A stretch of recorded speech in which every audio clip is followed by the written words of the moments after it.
Hello, and welcome to the Kitty Cat Lane. My name is Lane, and today we're going to talk about art styles. What an art style is, how I found mine, and how you can find yours.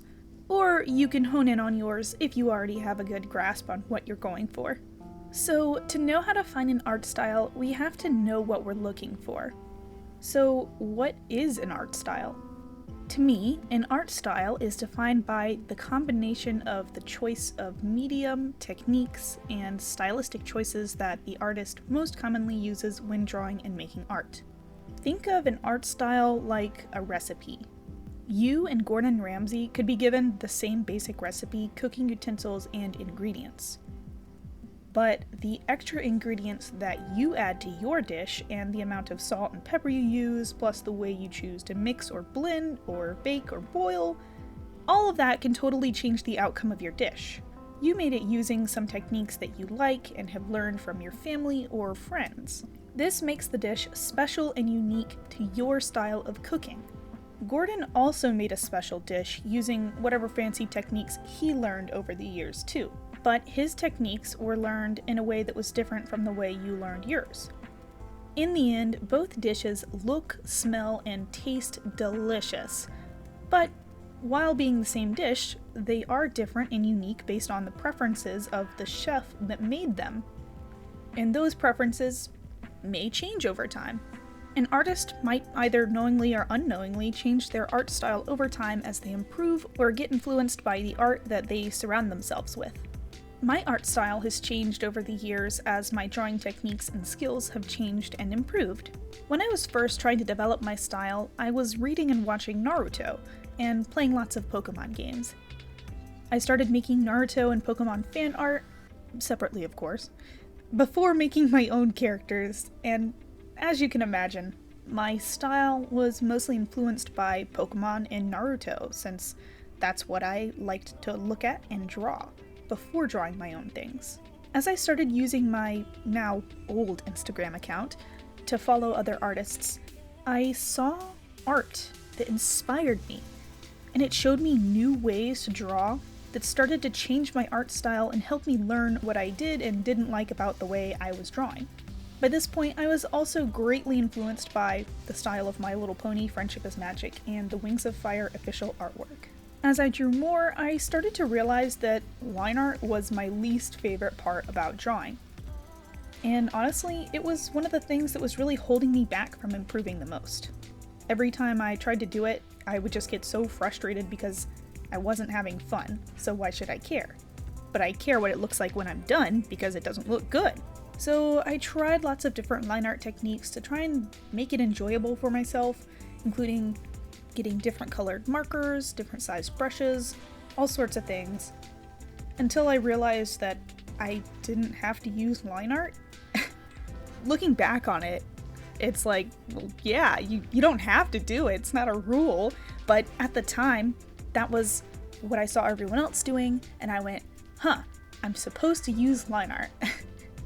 Well, that's where I started developing part of my own style, my way.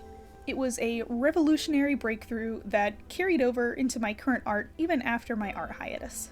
I started doing more digital art, and I got really into using pencil-like and textured brushes, and doing techniques where I pretty much just make the sketch and clean it up, instead of just doing the line art over it. That was the most tedious thing to me, is just redrawing what I've already drawn.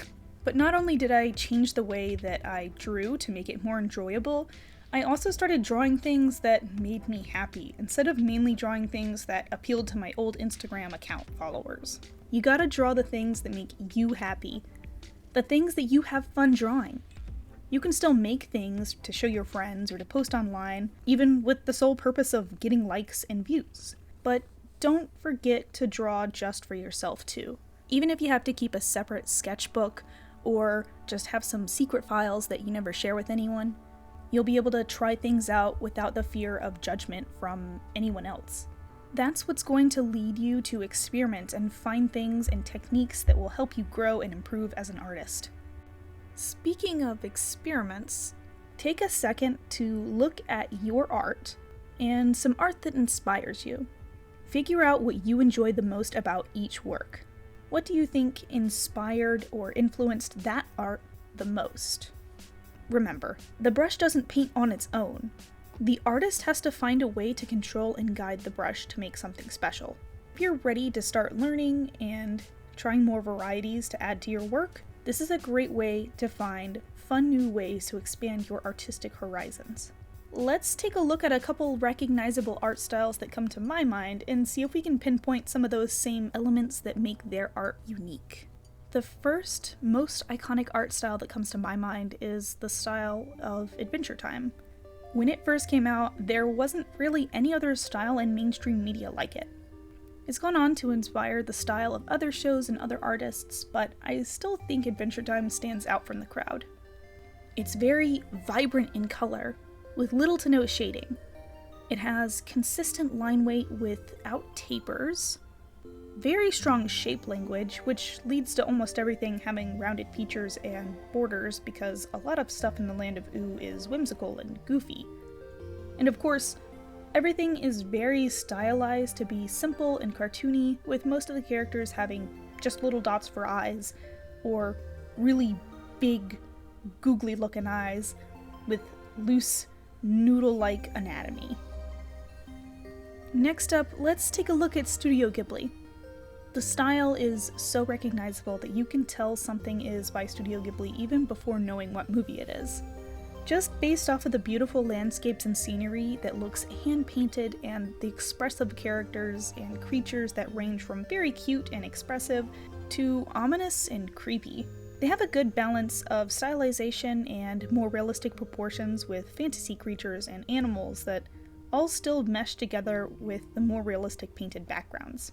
Most human characters have a similar anime aisle shape that's different from other styles that I've seen, and characters often emote with their hair too. The world seems fantastical yet 100% believable, so even though the characters and creatures have a stylized anime look, they all still fit and are grounded by their own reality. Okay, now that we know what an art style is and how to break one down into little bite-sized pieces, I'm going to try and come up with a new art style. I already have a way of drawing that I like to use, my own art style if you will, but I'm going to try to start from scratch so we can find a style together. For this example, I'm going to basically take the Adventure Time and Studio Ghibli styles apart and put together the parts that I like most to create a new style. You can use as many different styles as you'd like if you're following along, and it doesn't have to be either of these styles. I just wanted to use some parts that we're already familiar with for this example. So I start by sketching some Ghibli-inspired eyes and then add some Adventure Time-inspired eyes. Next, I draw out some face shapes in both styles. I went ahead and put some of the eyes on the faces at random to see if I can get an idea of where I want to go with this. Then I draw some noses on the side, mostly in the Ghibli style because most Adventure Time characters, at least the human ones, often don't have noses. I then do a few mouths and some rough sketches of the body anatomy from both shows before trying to mix them. I decided the one I liked more was the chibi looking one with the more realistic body parts. Well, realistic aside from the giant head. I didn't like the Adventure Time eyes on it though, so I gave her some Ghibli eyes. I experimented with how I was going to draw her hair on the other head shapes and settled on a more Ghibli-inspired fluffy hair that wasn't quite as detailed as they usually have it.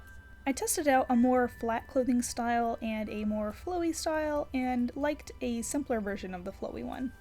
And there's the base of how our style is going to look. It's time to figure out how the line art is going to look. Well, that is of course if you choose to do line art. You can clean up the sketch or even leave it messy and just go straight to coloring if you want. Try to experiment with different brushes and tools to see what you like best. This is all down to your preference. Same with color palettes. For this drawing I used a more pastel color palette instead of my usual bright pink hair, but you don't have to follow a color palette. It's just something to keep in mind as you're figuring out what works best for you. And ta-da! There's a new art style. I tried not to make it too much like my usual style, but I can still tell it was drawn by me. Art styles take time to develop, so you probably won't get it just right on your first try. So keep experimenting until you find something that sticks. Thank you all so very much for taking a walk down the kitty cat lane with me. I hope you all have a wonderful rest of your day. And here's the secret kitty of the day. Bye.